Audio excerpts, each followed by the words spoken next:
മാർക്കറ്റിൽ വ്യാജമായ വെളിച്ചെണ്ണകൾ നിറയുകയാണ്. വെളിച്ചെണ്ണ വിപണിയിൽ വിലസുകയാണ് വ്യാജന്മാർ. നിരോധിച്ചാൽ അത് മറ്റു പേരുകളിൽ തിരിച്ചെത്തുകയാണ്. 2018 മാത്രം നിരോധിച്ചത് 170 ബ്രാൻഡുകളാണ്.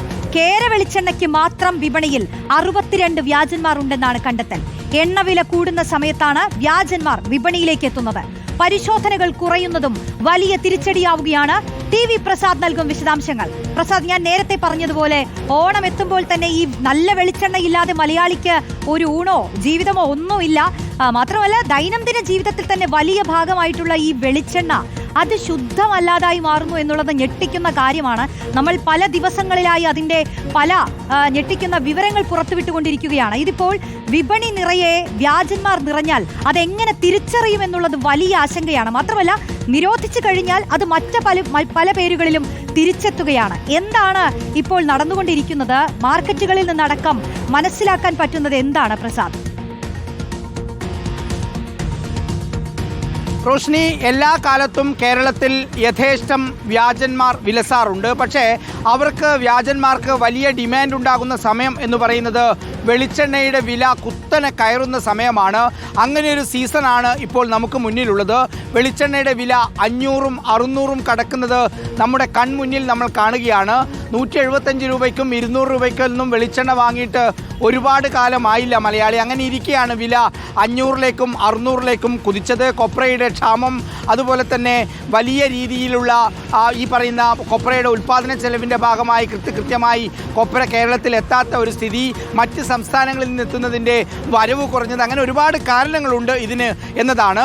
അതായത് സാധാരണഗതിയിൽ മില്ലുകളിൽ ആട്ടിയുള്ള വെളിച്ചെണ്ണ, അതായത് കൊപ്ര ആട്ടിയുള്ള വെളിച്ചെണ്ണ, അതാണ് ഏറ്റവും ശുദ്ധമായ വെളിച്ചെണ്ണ.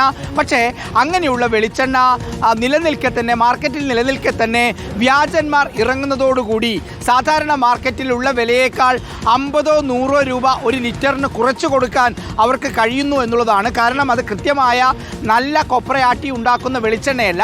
അതുകൊണ്ട് തന്നെ വെളിച്ചെണ്ണയ്ക്ക് വില കൂടുന്ന സമയത്ത് വ്യാജന്മാർ സുലഭമായി വിലസുകയാണ് കേരളത്തിൽ എന്നതാണ്. കഴിഞ്ഞ 7 വർഷത്തെ കണക്കെടുത്താൽ ഏതാണ്ട് 200നും 300നും ഇടയിൽ ബ്രാൻഡുകളാണ് കേരളത്തിൽ നിരോധിച്ചത് ഭക്ഷ്യസുരക്ഷാ വകുപ്പിൻ്റെ പരിശോധനയെ തുടർന്ന്. പക്ഷെ സംഭവിക്കുന്നതോ, ഇത്തരം നിരോധിച്ച ബ്രാൻഡുകൾ മറ്റു പല പേരുകളിലേക്കും തിരിച്ചെത്തുന്നു എന്നുള്ളതാണ്. അതിൻ്റെ നിർമ്മാണ സ്ഥലവും ഫാക്ടറിയും എല്ലാം ഒന്നു തന്നെയാണ്. പക്ഷേ ഈ പറയുന്ന വെളിച്ചെണ്ണ മറ്റ് പേരുകളിൽ വരുന്നു എന്നതാണ് ഇതിലെ ഏറ്റവും പ്രധാനപ്പെട്ട സവിശേഷത. അതിനെ തടഞ്ഞു നിർത്താൻ നമ്മുടെ ഭക്ഷ്യസുരക്ഷാ ഉദ്യോഗസ്ഥർക്ക് കഴിയുന്നുമില്ല. ഇപ്പോൾ വെളിച്ചെണ്ണ വില കൂടിയതോടുകൂടി പലതരത്തിലുള്ള ബ്രാൻഡുകളാണ്.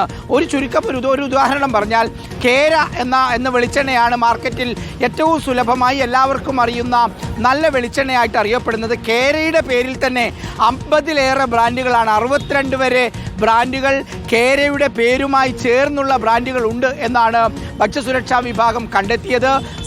വലിയ പരിശോധന സംസ്ഥാനത്ത് എമ്പാടും നടക്കുന്നുണ്ടെങ്കിൽ പോലും റോഷ്നി, ഈ വ്യാജന്മാരെ പൂർണ്ണമായി പിടിച്ചു നിർത്താൻ കഴിയുന്നില്ല. മാത്രമല്ല, ഇത് ഉപയോഗിച്ച് കഴിഞ്ഞാൽ ഗുരുതരമായ ആരോഗ്യ പ്രശ്നമുണ്ടാകും. പക്ഷേ തൽക്കാലത്തേക്ക് മലയാളി വില ഒരു 50 രൂപ ലിറ്ററിന് കുറഞ്ഞു കിട്ടുമ്പോൾ വ്യാജനിലേക്ക് അഭയം പ്രാപിക്കുന്നുമുണ്ട്. എന്തായാലും വെളിച്ചെണ്ണ വില കുത്തനെ ഉയർന്നതോടുകൂടി വ്യാജന്മാർ വിലസുകയാണ്.